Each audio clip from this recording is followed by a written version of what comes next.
only on News 5, you're about to hear the Teller County Sheriff explain how this dangerous inmate escaped from his jail. We kept asking how it happened, and now we have the answer. Sheriff Jason Mikesell sat down to talk with me about the mistakes made, the embarrassment his department is facing, and the grace he gave to the new deputy at the center of it.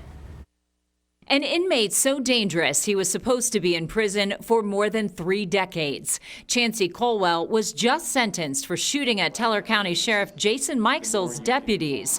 He opened fire during a chase through Fremont and Teller counties. So it was a pretty bad and harrowing experience for a lot of those officers. And the very man who fired on them now locked up in their jail until he could be transferred to a Department of Corrections prison. 4 days later, he escaped at 3 a.m. as he was cleaning the front lobby of the jail. An unarmed deputy only steps away. He was allowed to clean some rugs that gave him the opportunity to run on us. Colwell walked out of this locked door with a deputy to do his cleaning duty in this lobby. At some point, the sheriff tells me he walked right out the front door. He was afforded the opportunity to run.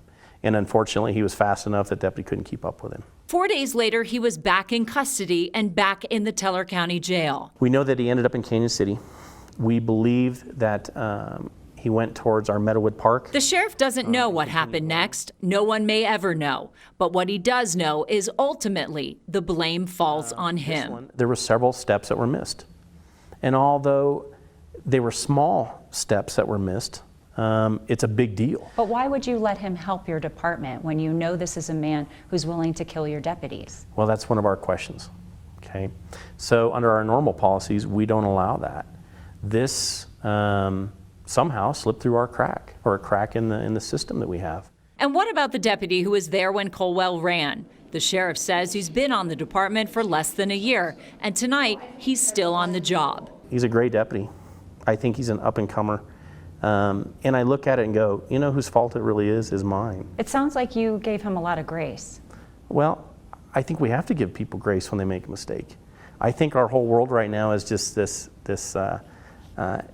belief that we have to come down hard on people when they make a mistake, and I don't think so. I think he probably learned something he'll never have happen to him again.